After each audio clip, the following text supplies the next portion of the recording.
Well, hello everyone, and welcome to our webinar today, transforming your church live streams with Chat GPT. Count them, 7 powerful ways to harness AI technology to unlock the potential of your church live streaming and to enhance your ministry's impact. Well, my name is Phil Thompson, and we're going to introduce our host in just a moment. Just want to say that this webinar is brought to you in part by streamingchurch.tv. And we're a company that goes way back to about over 20 years serving churches exclusively. Can't believe it's been over 20 years.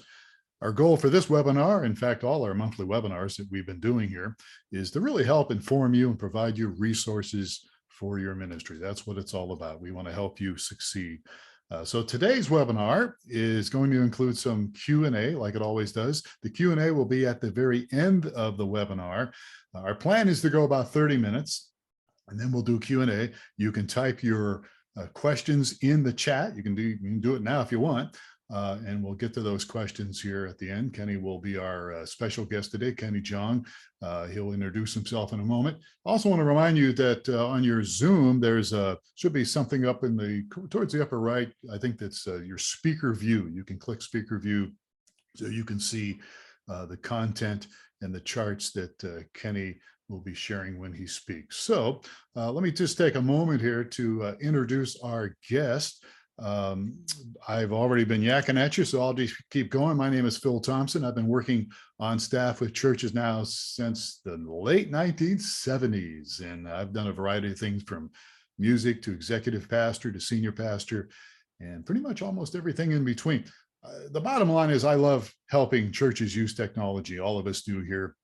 And we've been doing streaming video. I've been doing streaming video now for probably over 15 years. And we all understand the challenges that churches have. So let's kick it over to Mr. Steve Lacey. Steve, who are you? Good morning. I'm Steve Lacey. I'm the founder and CEO of streamingchurch.tv. So I'm excited to learn some more about AI and ChatGPT. Yeah, me too. Michael Gray. Michael Gray, you are on mute. Yes. There you go. As Phil, I've sat in every seat at a church staff level other than senior pastor. I was typically preferred to be the person behind the scenes. And like Phil and the rest of the team here, we just love helping people accomplish more and do better ministry and serving people in their current needs. Yeah, that's true. It's a privilege to have Kenny Jong with us. He's our special guest here today. Kenny and all of us go back a few years. He's been on our podcast several times. He's a great guy. I don't care what people say. And we're very happy. We're very happy to have Kenny. Tell us a little bit about yourself before we get into this webinar. Absolutely. Welcome. And thank you guys for having me today. I'm excited because I think one of the things that this will do is share something that we've been learning. So in the past, I've served as a church online pastor. I've actually been a media and innovation pastor. And most recently, I've been really delving into AI. And in all those innovation spaces, I will say this: if anyone comes up to you and say they know how it's all done the right way, you need to run, because we're all learning together. And I think there's something for everyone to share, even in today's session. So I encourage you guys to be active in the chat. If there's something you see in the or can envision using it in a way in your church, can you just say that out loud in the chat so that it actually sparks some ideas in other people's minds? Because again, it's amazing how we can make these connections in these types of live streams, webinars and sessions like that. So we're all learning from each other. So let me just kick it off here with our presentation. We're going to try to go really hard in terms of giving you some practical advice here. Today, the assignment that the guys at Streaming Church has given me is, hey, how do we help some other leaders attending today unlock the power of AI? You've probably heard of all the AI stuff that's happening in various industries, but how do we actually apply it to live streams? Before we go, I just want to let you know, These are some of the places I hang out. I run a digital agency helping churches and ministries and the website there is artofengagement.org. I'm the editor-in-chief of churchtechtoday.com. And again, just to call out, if you want to join a Facebook group with over 500 leaders, we've got AI4churchleaders.com right now that is really active in sharing notes with everybody. I am Jasper certified in AI. AI has a lot of tools out there, free and paid. Jasper is one of the leading ones. And there's my QR code just to connect if you want to connect with me further. Okay, let's get on with what we're doing. Again, Jasper certification. You're going to hear about Jasper more and more as we get further evolved with all these AI tools in the next year ahead, I think. In my personal practice, I've actually been using AI voraciously. This is just an example. So first of all, Grammarly is an AI tool, but in a recent week alone sampling, I've actually produced over 150,000 words using AI tools. Actually, the most recent week, I should update the screenshot. The most recent week was over 259,000 words. I put it out there on my social, and guess what? One of my friends actually one-upped me and said that they produced 260,000 words in a given week. So there's a lot of church leaders out there that are actively exploring this, and hopefully the whole point of today is to maybe inspire you to do the same, embrace some of these tools and actually see how it might be used responsibly for your own ministry area. So what are we going to talk about today? Very quickly. What is this thing called generative AI? What is it good for? Some use cases specific to live streaming. I'll share a bunch of tools that I find helpful for people that are starting out on this journey, and then we'll have some Q&A. Okay, first note is I've been told that I'm from Jersey. I need to slow down stuff. We are going to record this, I believe, and Phil, Steve, and the team are going to be able to give you this replay so that you can actually pause or put it on slower speed instead of faster speed. One of the things that I've been told in therapy is, how to fix this. And that's basically tell everybody, here's the solution. You just need to listen faster. And that's how you're going to get the most out of this thing. But basically, there will be a replay. You can actually go back and listen to it. I'm just going to rifle through this because I want to get to the Q&A part to actually help serve you so that you can be selfish and ask the questions to help up your own game in your own ministry. Okay, fair enough? So again, here's what we're doing. What's generative AI? What is it good for? What is it not good for? Use case examples, and then some tools that you can go off and running. So the first piece is, what the heck is this thing? So you might have heard the term AI, but maybe not Gen AI or generative AI. Generative AI is this thing that has come of age. It hit all the media and news in the last couple months since November, largely because it's combining two things. There's a machine learning type of AI. It's basically like taking computers, using the algorithms and going brute force and solving problems, analyzing research, etc., using the power of the brain. That's what machine learning is. And then this company, OpenAI, that's very popular right now, it's like the poster child of AI, has taken that and put on top of it natural language processing. And all that means is it has now allowed computers to talk to us like a human. So we can actually, instead of knowing code and nerdy stuff about AI, we can actually just talk to a computer as if I'm talking to Steve or Mike, etc. And it will understand what we're trying to do, what our intent is. It will parse it out, go off and do the nerdy part to talk to itself, to actually have the benefits of the AI brain. And then when it comes back, here's the best part. It translates that not into like code and spreadsheets and data sets. It will translate that back into human language so that we can understand it. That back and forth is why we call these things now conversational chatbots, and they're conversational for a reason. So at the end of the day, we've had AI in our lives in so many different ways, but this natural language processing allows us to talk to AI and have productive conversations. AI is multimodal. Multimodal is a term you might be hearing.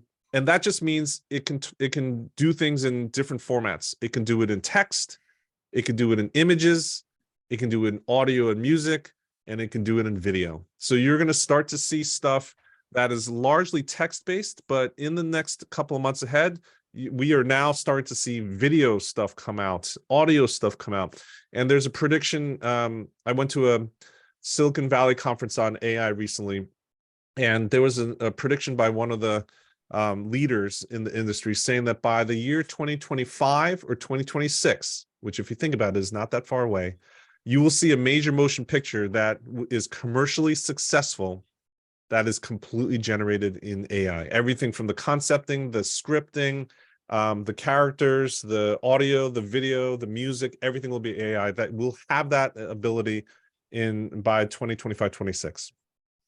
Okay, so what does that mean for the church, you and me? Well, it means there's different ways of thinking about this generative AI stuff. How can we actually apply it to our work? And there's basically a couple different categories that you should be thinking about. One, communications. This generative AI stuff that's happening right now is really good at helping us craft better emails, social media, newsletters, ad copy, content.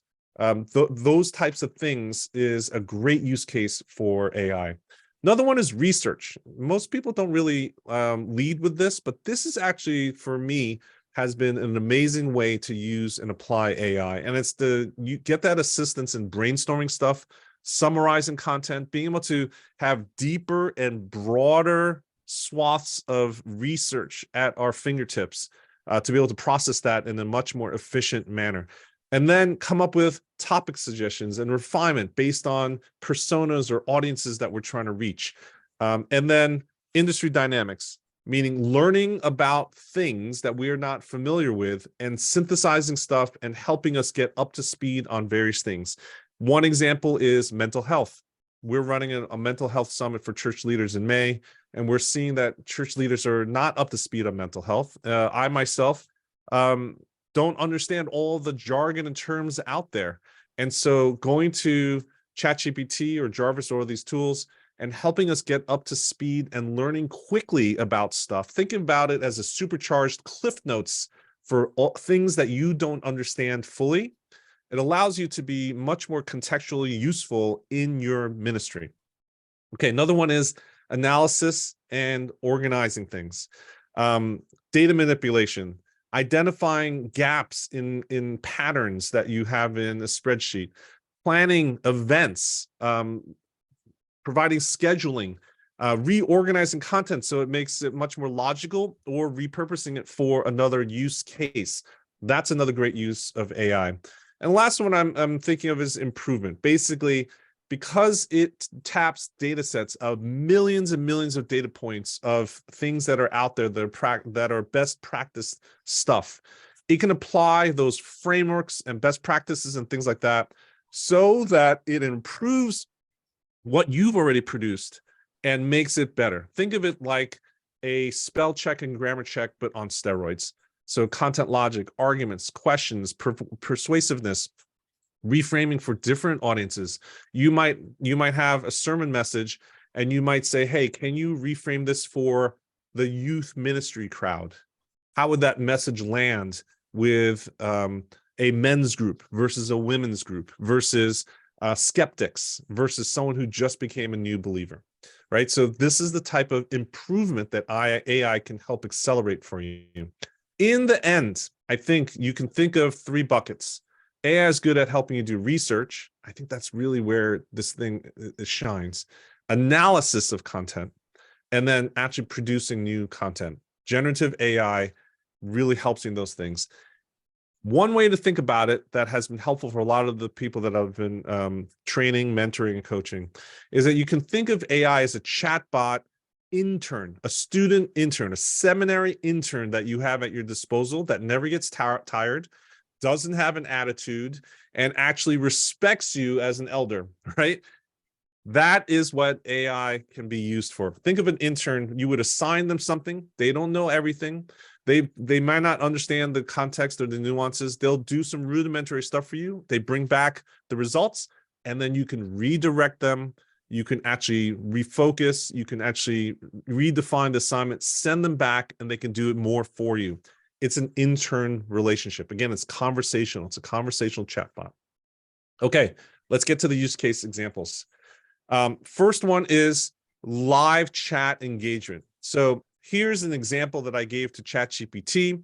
And I literally said, hey, I wanted to create a list of suggested questions and text prompts that a live chat host can use during a Church Online live stream, right? This is a common thing that I had with volunteers during Church Online, right?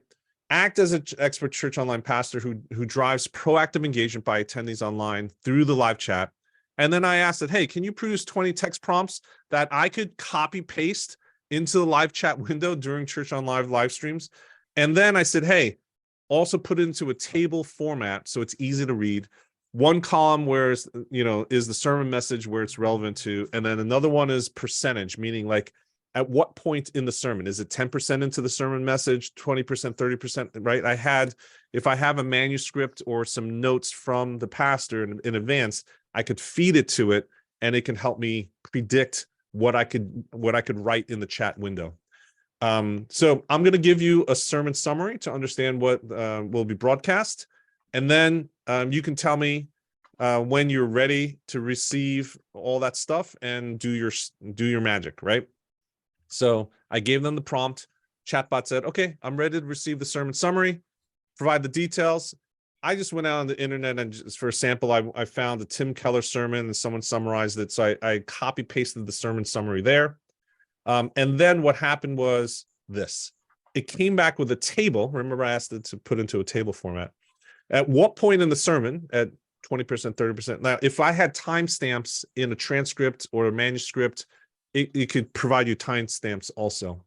But here are some engagement prompts, right? That you can start to have open-ended questions in the live chat while you're live streaming with your audience, right? Number 3, how do you feel about the idea that all work has dignity because God does, right? Because that might be a new aha moment for people from that sermon message, right? These are the questions that are open-ended, that are thought-provoking. And again, if you don't like these, you can go back and ask them to replace them, delete them, improve them, change it up, be a little bit more, catchy. There's all these things that you can do. Again, if it was a seminary intern who actually came to you with these, what would you do to improve these so that you're happy with them to give it to your staff and volunteers for live chat? Okay, so that's just one way of using it. Another one is video scripts. I love this usage. So there's a tool called Jasper. It's a paid tool that has all these different types of templates. And in the templates, there's one called a video sales letter. Now, we're using this for church. It's not for sales in a business, but I basically filled in all the stuff on the left. And what I'll do is I will actually go and share a screen because I have this template up live. And I just shared, hey, my name is Kenny. Instead of a company name, I said, this is my church. Who's your ideal audience? It's the non-churchgoer. Key benefits and features. I came up with a couple examples for church websites that I found. We help people take their next step in their relationship with Jesus Christ. We want to help people experience God, find community, feel purpose. Our church offers a variety of programs to live, your deeper faith and better friendships.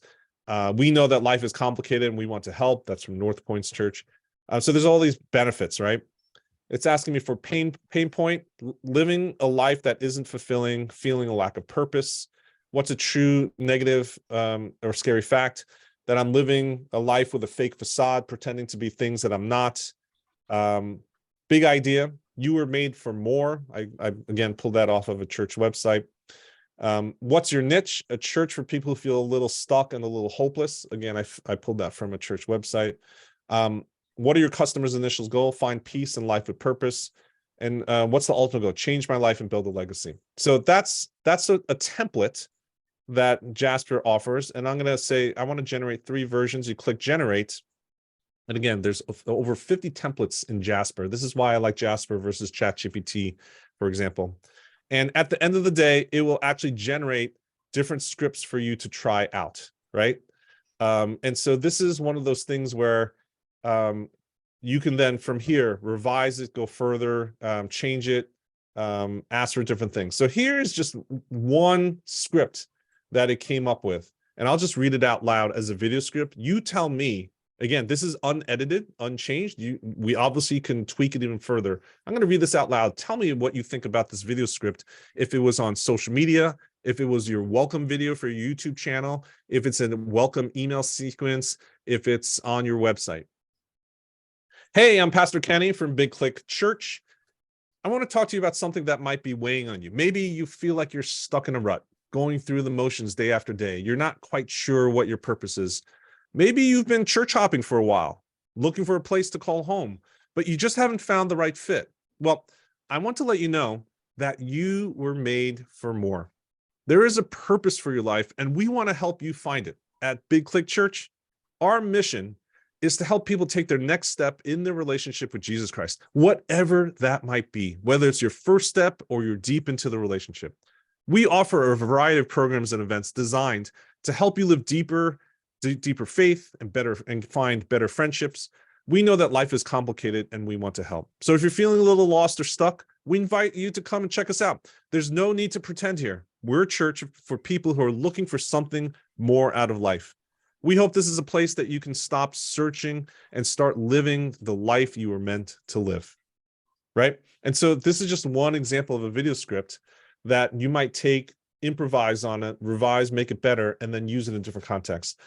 Jasper itself has over 50 templates that you could use, practically speaking. Okay, another use case is training videos. Training videos are awesome because this allows you to create discipleship content. And now what they have is the ability to take avatars. Like, so this service has 50 different avatars of different people. You can input the text and it automatically create text to speech, and they will do all the talking. So you don't need someone on stage. You don't need a recording studio. You can actually create training videos at this time to do that. Here's some examples of using AI for training and discipleship type of content, or it might be information you send out to your volunteer leaders, your small group leaders, etc. Okay, summaries. Here's a great workflow of using multiple AI tools at once. One is you could have your team meetings or volunteer training or things like that, and you use a tool like AI note-taking services like Otter. So Otter.ai gets invited to a Zoom meeting, records and transcribes everything, and then summarizes it and actually makes action items for you. Then what you can do is you copy paste that summary, put it into a tool like Quillbot, which is an AI paraphraser, and it actually then makes it a lot more readable. And then you can put into another tool like Beautiful.ai, which takes text and automatically generates a PowerPoint presentation for you with stock photography and design and all that kind of stuff. Imagine if you had training sessions for volunteers or some other meetings that you might have, and you can transcribe it, create meeting notes, make it easier to read, create a presentation, which then you can send to all the participants or people who missed the meeting, and then be able to have everyone on the same page. Another example is volunteer management. I've been able to use this in Google Sheets, where we had lists of people, their roles, and all the scheduling.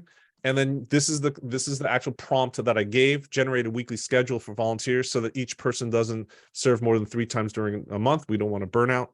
I'll provide roles, volunteer names, list of the requested roles, their preferred roles, the Sundays that they cannot work, and then some rules. A volunteer cannot be assigned on the Sunday listed. And then it created a spreadsheet for me.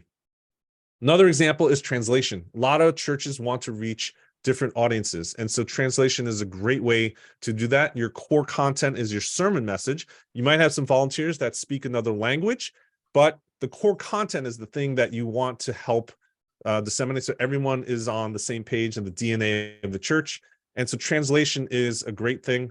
There's tons of services out there that do translation. Let me just share one example with you, which is Whisper.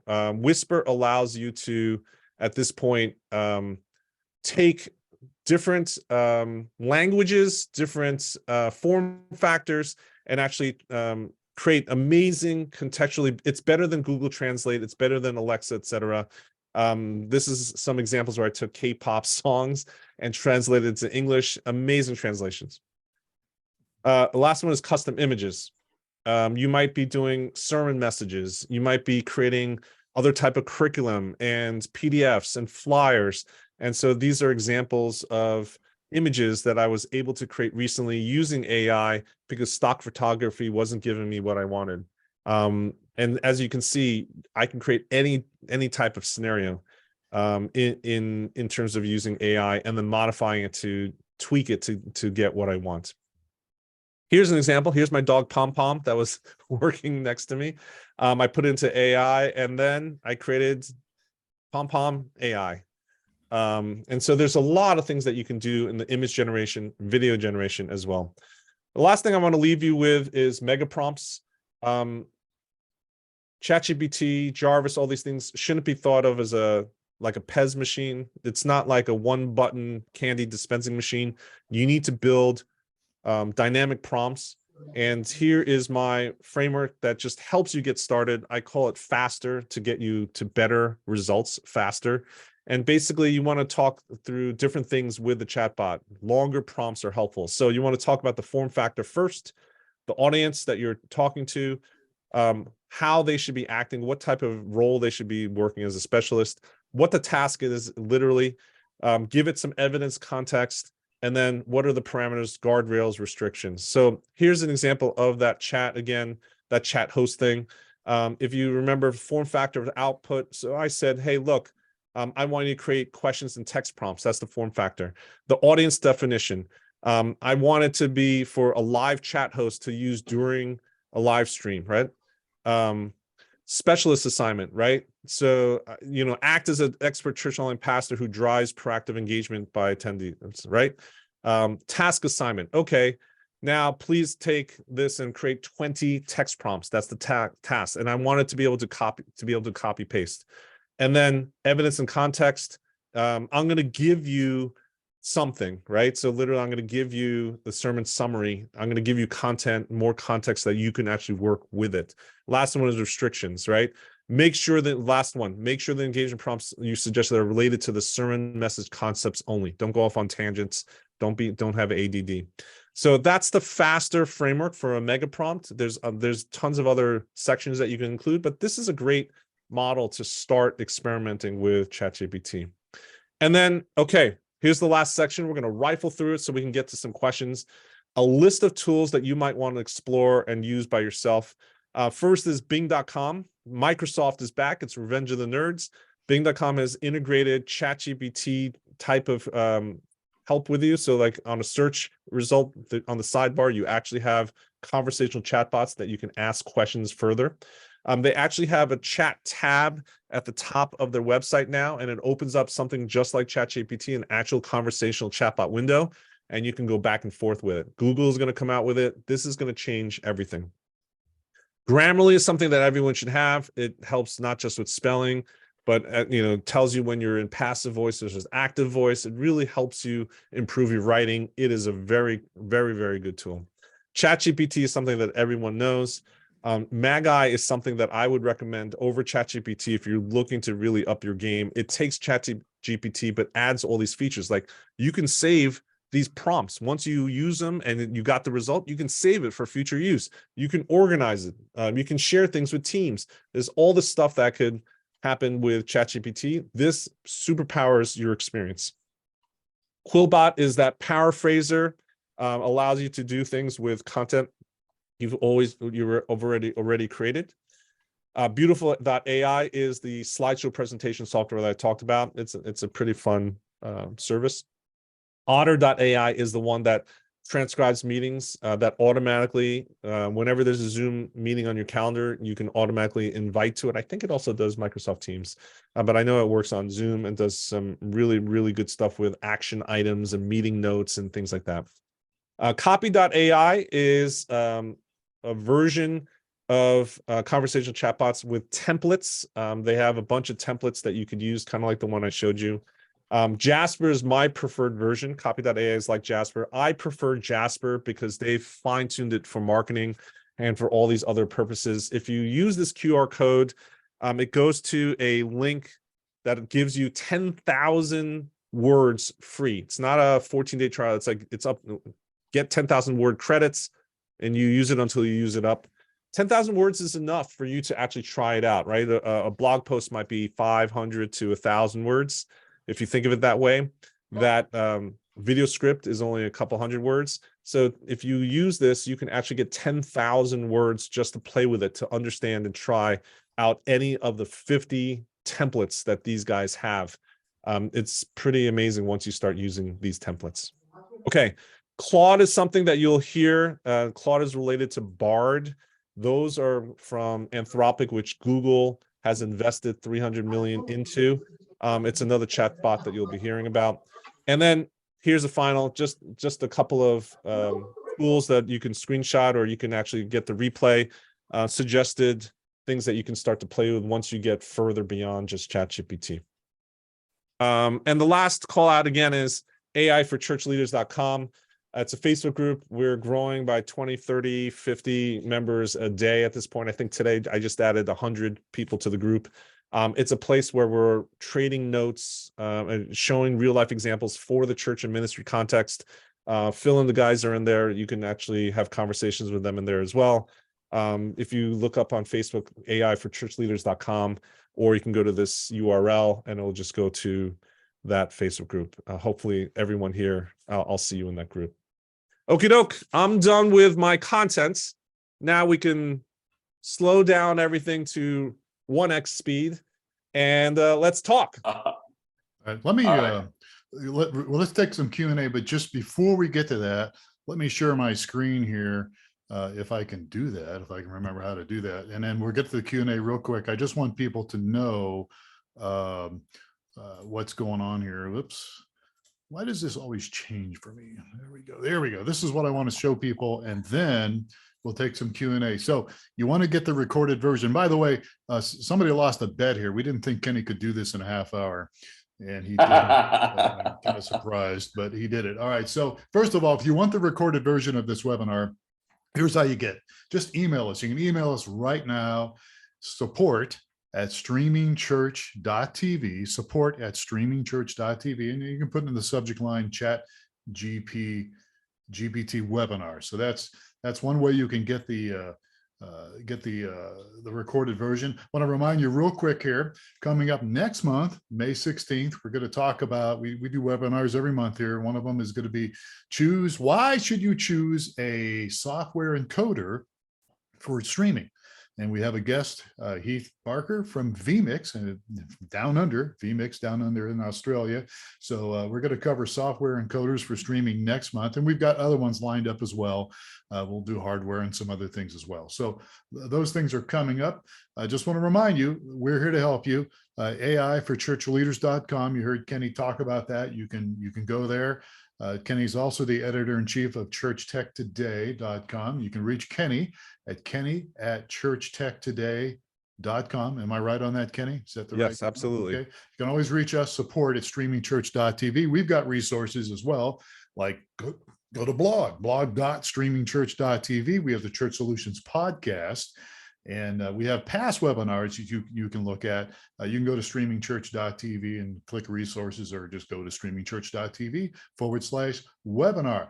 All right. So now let's take a little bit of Q&A if we can do that. Michael or Steve, there's some people. Yeah, I think Paul had the first question. And Paul asked, what AI image generator do you use, Kenny? So I'm playing with a bunch of them. Midjourney is the one that I like the best right now. Midjourney is a little bit nerdy because you have to interact with a Discord server. And if you haven't interacted with Discord yet, it's a little bit like Slack. It's not a website, so it's a little bit odd for newbies. But that's one. The other one is DALL-E. DALL-E is from the makers of ChatGPT. If you Google DALL-E and OpenAI, you can find it, and you can actually create images there. Jasper, that tool I just showed you with the 10,000 free credits, etc. They have an art facility there as well, where you can actually create images, etc. I've been also liking Magi, that other tool I told you was this supercharged ChatGPT, Magi.co. They have an image generator. And the one that I tell a lot of people to try out is Canva. Canva actually has a Magic Docs, both text as well as image generation tool. They are not super great, but it's a place to start to learn and see, oh, do I want to test out these other tools too? All right. Next question. Oh, go ahead, Steve. I'm just jumping in here. So Michelle asked for translation. Can it be done live or must it be pre-recorded? There are some tools that do live. You would need an API, etc. Most of it's pre-recorded or uploaded. But there are tools that are emerging. There are some church-specific tools that I've seen. I think there were 2 of them for live translation of services. And I will say, they used to use things like the Microsoft or the Google Translate APIs. What's coming out now supposedly is being reported is better translation. I know the Whisper tool, which OpenAI is, again, the maker of ChatGPT is OpenAI is the name of the company. Whisper is the one that I was showing you. Their translations are amazing, but that's you upload. Now you could use the API, I believe, to figure out some live stuff, but that's a little bit nerdy. But I believe there is 1 or 2 that I've seen that are commercially available for live translation. Paul had another question. Do you have concerns about AI creating content that is biased or flat out wrong? Similar that's a to great people's question. concerns about news media. Yeah, so I think that's a great question. We got to remember that these are what we call LLMs, large language models. They're not factual databases. So that's the first thing. So the way ChatGPT and these generative AI tools work right now is they create, they get the question, and when they produce an output, they actually produce the first word, and then they go off and try to predict what would be the best second word in the sentence to actually put there. And then they go back, do the processing again, and third word. So that what's happening is it doesn't have a thought and then translate the thought into words. It literally is just predicting in a language, what would a human say back in this conversation? And it's just using this database of millions of data points to parse it and say, oh, based on our patterns, which may be biased, right? It's based on what I have in my database, then this is what I'm going to come back with. So the first part about the bias, yes, there is potential for bias. And that's why in my mega prompts framework for Faster, especially the last 2, evidence and context, as well as restrictions, are places that you can help provide the guardrails and the definitions of where it should be looking for things, right? So what it should be thinking about. So I will give you one example. There was a Bible ChatGPT tool that was just released by one of the guys in the AI for Church Leaders Facebook group. And there was a discussion because someone said, hey, I put stuff in and I noticed it's very conservative evangelical Christian theology. As a progressive Christian, it didn't come back with anything that he could use. And then there was a discussion that says, hey, you can actually give it some parameters of what you think is modeled or ideal, etc. And then he was able to get, I believe, better stuff for his own theology. Same thing. You have to think about a seminary intern who's literally, fresh into the school, doesn't have training. They're intelligent, but they might not understand systematic theology. They might not understand the nuances of denominational theology. And so how are you going to help that intern come back with the right stuff when they go off to the library with 6 million books in there, right? And so that is the best way to start thinking about that stuff. You will start to see specialized versions of conversational chatbots that's going to do there. And the last part about the news media, all that kind of stuff. Yeah, at the end of the day, it's your words that you're publishing. You need to fact check it. You need to have a second layer. There needs to be a human in the loop all the time. Not everyone agrees with me, but that's my position right now is for best practice, you must always have a human in the loop. Hopefully that helps. So you made a claim early on that, and I wasn't listening fast enough, I think, but you said 2026, we're going to have a full featured film out there. Yes. And so you're saying that's going to be, writing a script and doing the image generation. So and then the video generation as well. Yes. So, and the voice, the voice stuff. So those are right now, those things are at different maturity levels, right? Where would Yes. you, what's your confidence level for, all these, this path to the full length video movie premiere? I mean, it's happening at a rapid pace, right? Like, so at this point, the conference that I went to, first of all, that's not that was the head of stability.ai, which is a big open source platform. What he was saying at the conference actually is that they have truckloads of DVDs being inputted into a data set right now for video. And they're training the model right now for video outputs. And the joke there was the trucks are in India. So there's at the very beginning, there's tons of Bollywood that's being inputted into the model. So if you talk about bias, what's going to come out is there's going to be a bias for Bollywood in that initial data set of video production, right?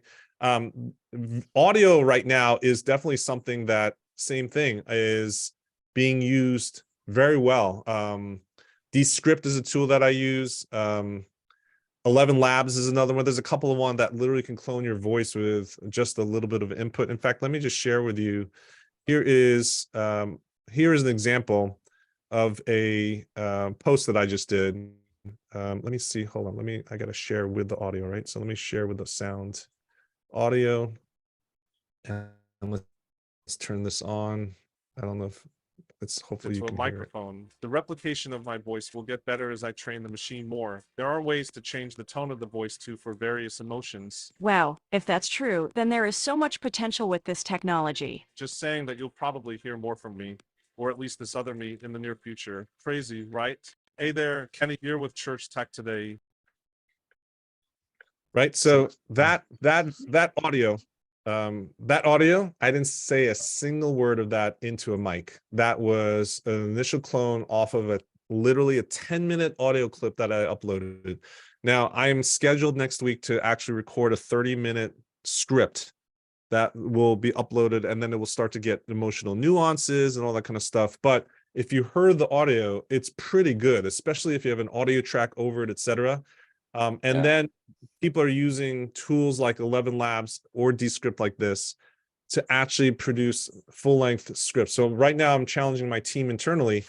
Can we produce a podcast that's completely generated by AI so that we would generate the scripts and the information? Imagine taking some articles from churchtechtoday.com and then turning that into more conversational. So I would copy paste an article, put it into the AI like Jarvis or ChatGPT and say, hey, can you write this more conversational as if it would be a script for a podcast?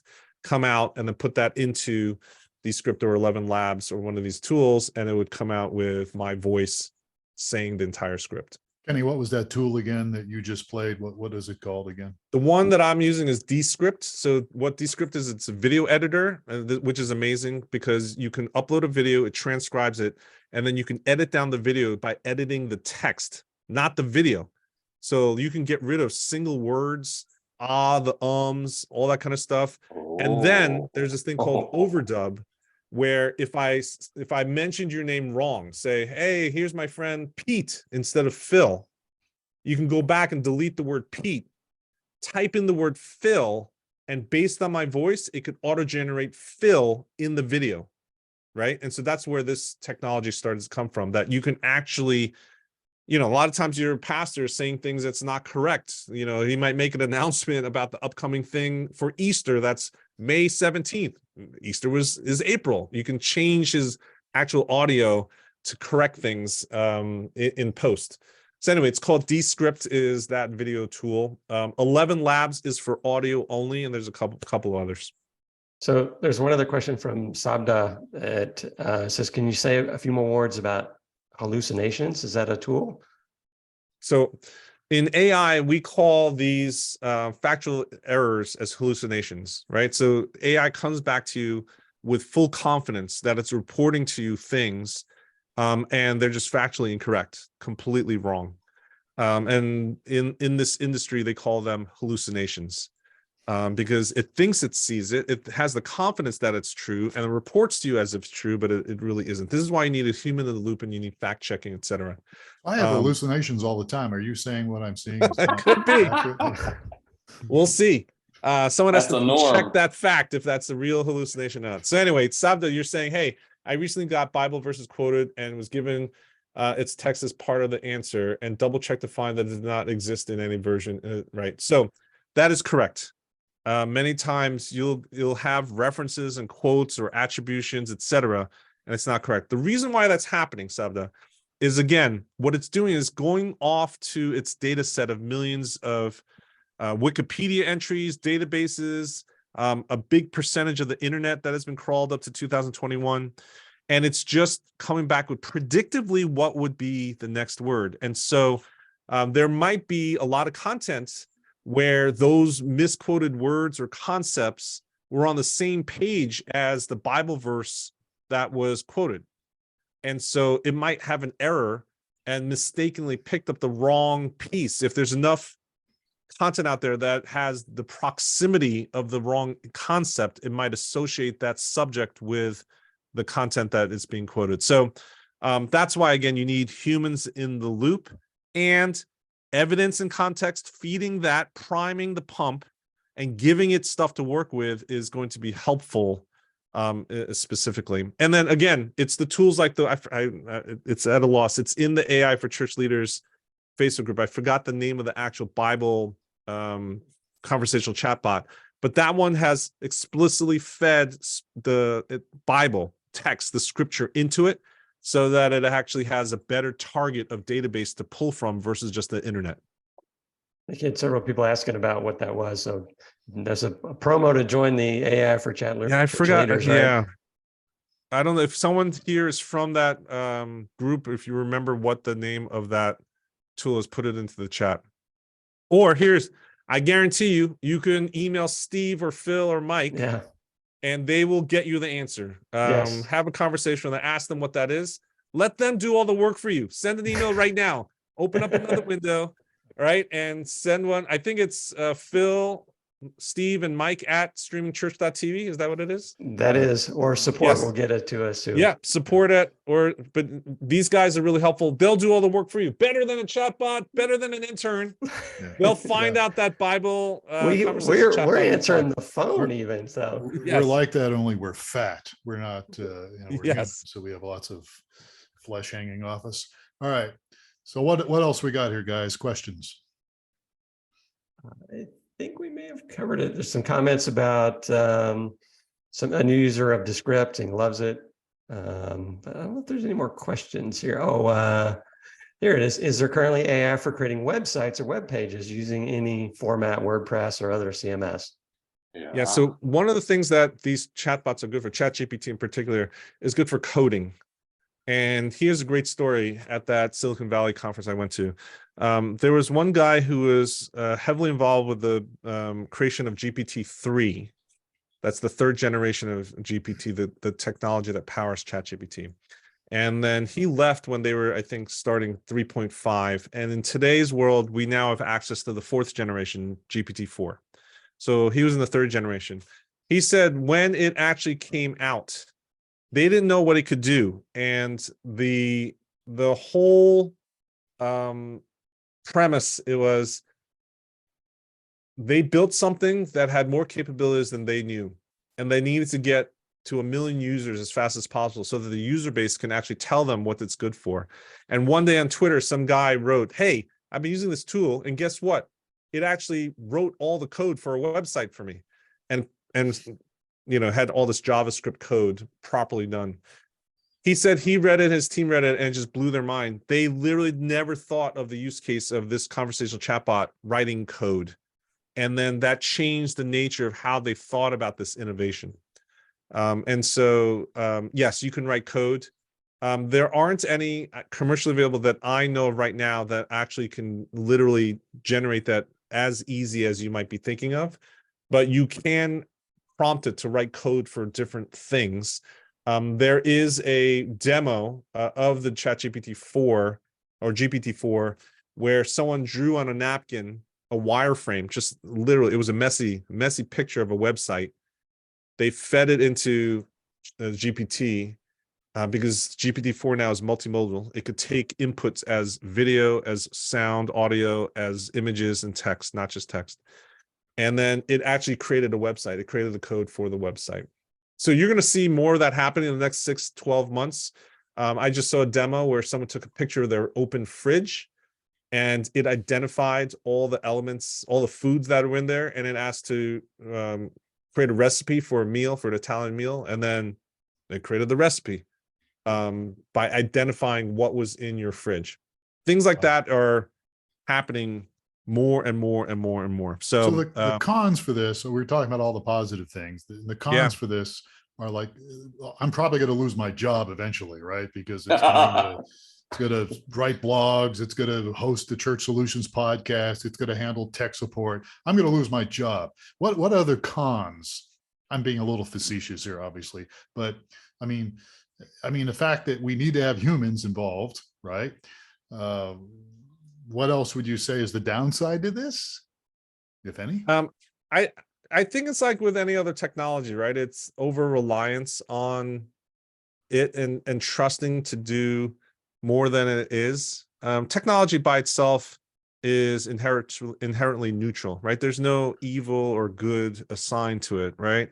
We do know that everything that God has created is for his good, right? And so that we can actually see human flourishing with use of it, but we've got the humanity in the loop. And so we're broken people. I think there's many ways that you will see things going awry. Right now, one of the biggest issues, while we talked about voice cloning or video cloning in positive aspects, identity theft and phishing scams, and there will be many things that are going to be coming out very, very soon, if not happening already, in the negative realm, in the evil realm, etc. For staff, again, it just comes down to laziness as the top one in my mind, where people are going to be using this and just dotting it in, right? They're not actually reviewing the content. They just think it's great on a glossy level, and they don't actually do the intentional work of, actually reviewing it and making it their own, fact checking, all that kind of stuff. So that kind of stuff, I think, is, it's a slippery slope. It's one of the things that I think for every team leader, if not church leadership, I'm recommending that you actually have an AI policy. You may not want to use AI in your ministry at all, but there should be a policy that's clear, explicit, so that everyone is on the same page. I just wrote an article with Carey Nieuwhof on his blog that talks about some questions and things that you should be addressing with your own staff in terms of policy and expectations for them. And it's not just for staff and employees, it's for your volunteers also, right? Because they can actually be a part of it. So, and then here's the one call out. ChatGPT and a lot of these models are research-based platforms, meaning whatever you put into it is being used to improve it and learn further. So the one caution is you should not be putting private, sensitive data into the chatbot, because they have the ability to use it, and you don't know how it's going to be used in the future or made public. There's opt-out policies, and there's ways of using GPT, and there's things that are coming out that are much more private. But in general, my rule of thumb is, hey, if you're not going to post it to a sub thread on Reddit, I wouldn't put it into ChatGPT. That's a good rule of thumb. Yeah. All right, good. All right, anything else before we wrap up? We've done this webinar in 30 minutes, and then we've done about 25 minutes of Q&A. This has been awesome. This has been great. Eventually we'll have a simulated Kenny Jong with us eventually, a couple years down the road. But while we've got the human, anything else? I see a couple more questions. I would say, hey, I would start the conversations in your own teams. No one has all the answers. I would reach out to these guys, Phil, Steve, and Mike on the screen to have those conversations and maybe connect with other leaders. I've started the AI for Church Leaders Facebook group. We're going to have an event, a boot camp on June 1st. These are the places where you just continue to learn. Showing up to this webinar is that first step. You guys have done a great thing. I would give feedback to platforms and organizations like streamingchurch.tv as to what you want to learn, so that they can help curate different webinars and training events for you guys. I think this is one of the great things I love about the streamingchurch.tv team, is that they're trying to invest in you as a leader, not just look at you as just a customer for a business. These guys are running a ministry and really equipping you as leaders to go further for the gospel. So I would say, hey, start conversations, reach out to these three guys individually and really have those conversations. I would really challenge every single one of you to do that. And then involve your own teams, whether they be volunteers, staff, your pastor, etc. Those are the things that I think, especially for this innovation, we just need more conversations everywhere. So help do your part, be a champion for AI, whether you embrace it fully or not. Start those conversations so that the church can actually use it responsibly and move the needle in the most appropriate ways. All right. Thank you, Kenny, John. We sure appreciate it. And we do thank everybody that was part of this webinar. We'll give you more information on our future webinars. You can always reach us, as Kenny just said, support@streamingchurch.tv or kenny@churchtechtoday.com. All right, guys. I know we've got some questions. Maybe we can email some answers later. Thank you again, Kenny. We sure appreciate you very much. Talk to you guys soon. All right.